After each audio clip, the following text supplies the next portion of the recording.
Suryadatta lifetime achievement award 2025। भारतीय cinema के क्षेत्र में विशिष्ट सेवा रत्न Suryadatta Kala Ratna Sachin ji Pilgaonkar, Suryadatta lifetime achievement award 2025। Sachin ji Pilgaonkar एक भारतीय अभिनेता, निर्देशक, निर्माता, गायक है जो मुख्य रूप से मराठी और हिंदी फिल्म उद्योग में काम करते हैं। एवी प्लीज।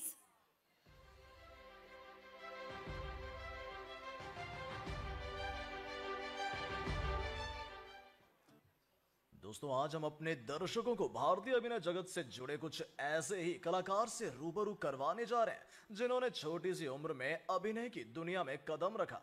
बाल कलाकार के तौर पर इस अभिनेता ने 60 से अधिक फिल्मों में काम किया और आगे चलकर अपने एडल्ट करियर में कई सुपर हिट्स भी दिए। यही नहीं, उन्होंने अपनी कला को किसी भाषा या माध्यम का मोहताज नहीं बनने दिया।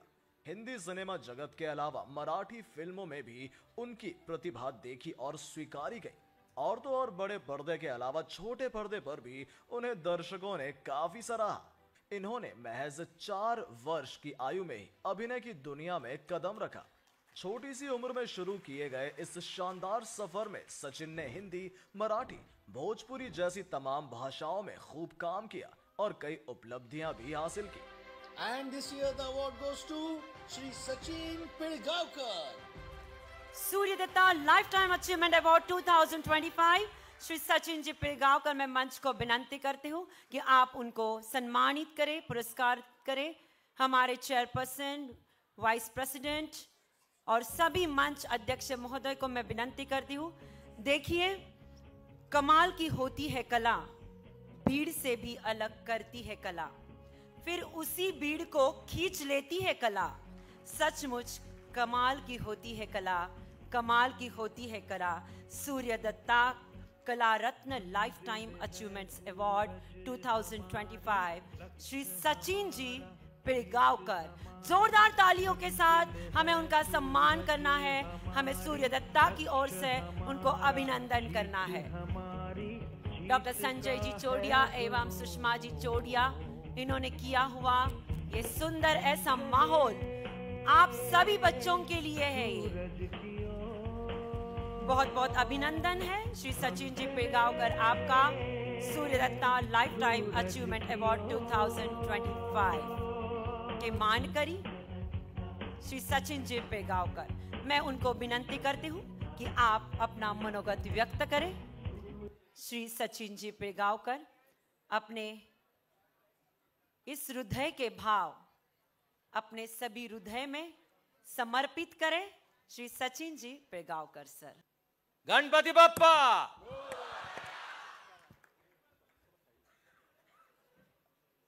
मराठीत बोलू ना? नाही, सगळेच इंग्लिश बोलणारे आहेत, म्हटलं की मराठी चालते की नाही काय माहिती। महाराष्ट्रात मराठी ना चालणार तर कुठे चालणार, नाही का?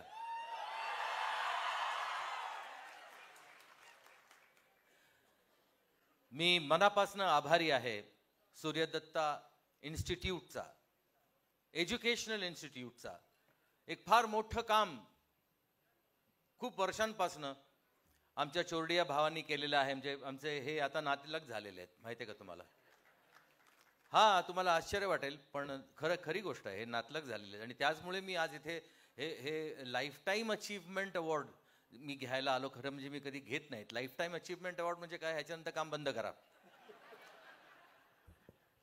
तर मी त्यात मोडत नाही असं मला वाटतं, नाही का? कारण आता भरपूर बाकी आहे हो, भरपूर करायचं। आणि ते सगळं करण्याची प्रेरणा सुद्धा तुम्हीच लोकांनी मला दिलेली आहे आणि दरवर्षी देत आहात। आता गेल्याच वर्षी मी 19 वर्षानंतर सिक्वल बनवलं, पण 19 वर्षांनंतर सुद्धा त्या चित्रपटाला गणपती बाप्पाचा आशीर्वाद आणि त्यानंतर प्रेक्षकांचा जो आशीर्वाद मिळाला, त्याचं ऋण मी फेडूच शकत नाही, अजिबात फेडू शकत नाही। देवाला तुम्ही काय परतफेड करणार? प्रेक्षकांना ते पण आपले देवच आहेत। त्यांना काय परतफेड करणार? त्यांना तुम्ही थँक्यू म्हणणं सुद्धा खूप छोटं आहे असं मला वाटतं. आमचं काम चित्रपट बनवणं आहे, त्याला मोठं करणं हे तुमचं काम आहे. कोणताही फिल्म मेकर कधीही एपिक बनवायला जात नाही, तो फक्त चित्रपट बनवतो, त्याला एपिक प्रेक्षक बनवतात.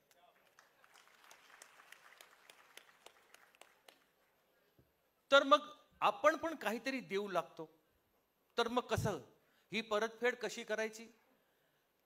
तर त्याकरता मी एक गोष्ट डोक्यात ठेवली की अशा काही फिल्म मेकर्सना आपण सपोर्ट करायचा, जे काहीतरी चांगलं काम करू इच्छित आहेत. आपल्या या देशामध्ये स्त्री सशक्तीकरण म्हणजे वुमन एम्पॉवरमेंट हे माईकवरती बोललं भरपूर जातं, शाळेंमधून शिकवलं सुद्धा भरपूर जातं, पण प्रॅक्टिस होते का? की फक्त प्रीचच होतं? तर ते प्रॅक्टिस सुद्धा झालं पाहिजे. स्त्री, आता लोक म्हणतात ना की पुरुष आणि स्त्री समान आहे. पुरुषाला तुम्ही स्त्रीपेक्षा मोठं समजू नका, हां ते ठीक आहे, पण पुरुष आणि स्त्री समान आहे, इक्वल आहे, मी मानत नाही. सर्व अर्थाने स्त्री ही पुरुषापेक्षा श्रेष्ठ आहे, सर्व अर्थाने. आणि हे पुरुष केव्हाच समजून चुकला होता. खूप वर्षांपासून आधीच म्हणजे त्याला ते समजलं होतं, म्हणून त्यांनी स्त्रीला घरात ठेवलं. इनसिक्युरिटी होती की ही स्त्री, तिची ताकद, खरी ताकद जर तिला स्वतःला कळली तर मग आपलं स्थान काय? पण आता नाही चालणार तसं. आता माझ्यासारखे पुरुष आहेत हे कबूल करायला की स्त्री ही श्रेष्ठ आहे. तर आणि मुलांनो, तुम्ही या इन्स्टिट्यूटमध्ये शिकत आहात सर्व, तर तुम्ही या इन्स्टिट्यूटचं ब्रीदवाक्य जे आहे ते तुम्हाला माहिती असेलच. रुको मत चलते रहो असं ब्रीदवाक्य आहे या इन्स्टिट्यूटचं. पण ह्याचा कॉमा कुठे आहे? रुको मत नंतर कॉमा आहे, लक्षात ठेवा. तो कॉमा तिथेच ठेवणं हे तुमचं काम आहे. तो कॉमा जर तुम्ही एक शब्द आधी घातलात ना तर त्याचा अर्थ बदलून जातो. तर त्याचा अर्थ होतो रुको मत चलते रहो असा अर्थ होतो. तो अर्थ तुम्ही लोकांनी कधीही आयुष्यात घ्यायचा नाही आहे. तुम्हाला कॉमा जिथे आहे तिथेच ठेवायचा आहे. रुको मत कॉमा चलते रहो, हेच तुमचं काम आहे असं मला वाटतं. आणि या इन्स्टिट्यूटमधनं तुम्हाला हेच शिकायचं आहे. आणि तोच प्रयत्न चोरडिया फॅमिलीचा आणि त्यांच्याबरोबर काम करणाऱ्या लोकांचा आहे. आज दरवर्षी रजाभाई इथे येत आहेत, ते उगीचच येत नाही आहेत. हा एक जबाबदार माणूस आहे. यांनी आपल्या करिअरमध्ये भरपूर काही केलेलं आहे, भरपूर योगदान आहे आमच्या इंडस्ट्रीमध्ये रजाभाईंचं. तर ते उगीचच नाही येत आहेत. त्यांचं प्रेम आहे, या इन्स्टिट्यूटवरती प्रेम आहे, काहीतरी चांगलं घडतंय याचा आत्मविश्वास आहे त्यांना, म्हणून ते येत आहेत. तर तो विश्वास कायम ठेवणं सुद्धा तुमच्याच हातात आहे. आता मी तुम्हाला हे सांगायचं राहून गेलं की आमचं रिलेशन कसं काय, आमच्या नात्यात कसे आले हे. तर जिला मी मुलगी मानतो, हेमल, तिचं लग्न नुकतंच चोरडिया फॅमिलीमध्ये झाले. ती मला मुलीसारखी आहे, तर त्यामुळे आता तर नातं झालं, हो की नाही? पण त्यामुळे तुम्ही मला लाईफ टाईम अचिव्हमेंट अवॉर्ड नाही ना दिलं? नक्की ना? अच्छा अच्छा अच्छा, हां सॉरी. पण थँक्यू व्हेरी मच. एवढा मोठा सन्मान आणि एवढ्या मोठ्या लोकांच्या बरोबर स्टेजवरती बसायला मिळणं आणि त्यानंतर इतक्या छान पद्धतीनं एक ह्याला मी हौसला अफजाई सुद्धा म्हणू शकतो, कारण या पुढचं जे माझं काम आहे त्याला हे अवॉर्ड खूप मदतीचं ठरणार आहे. पण जसं आमच्या गुरुवर्य इथे बसलेले आहेत त्यांनी जे केलं तेच मी करू इच्छितो की सुभेदार संजय कुमार जे आपले आदरणीय व्यक्तिमत्व आणि आमरे साहेब पण इथे बसलेले आहेत. खरे हिरो ते आहेत आपले. आम्ही चित्रपटातले वगैरे स्क्रीनवरचे हिरो फक्त नावाचे हिरोज असतात. आमचे टायटल्स असतात, कधी पठाण असतं, कधी टायगर असतं वगैरे, असे टायटल्स असतात. बाकी त्याला काही तसं हिरोईक तसं काहीच नसतं. खरे हिरो हे लोक आहेत, हे दोघं जे आहेत ते बसलेले. तर त्यांना आणि भारतीय सेनेला आजचा माझा हा पुरस्कार मी नम्रपणे अर्पण करतो.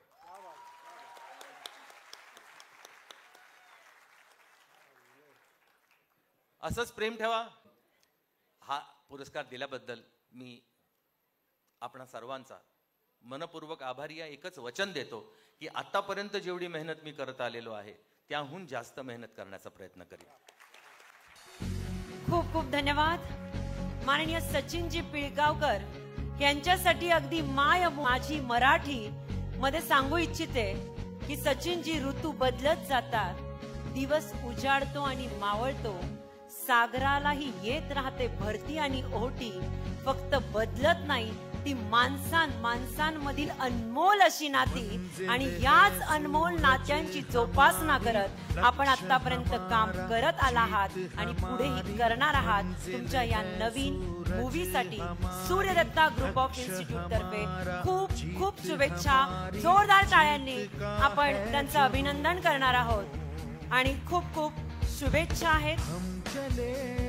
आपला अमूल्य वेळ प्रत्येक अवॉर्डीने आमच्यासाठी दिला, माननीय सचिनजींनी दिला, त्याबद्दल सूर्यदत्ता एज्युकेशन फाउंडेशन तर्फे तुमचे खूप खूप मनापासून आभार.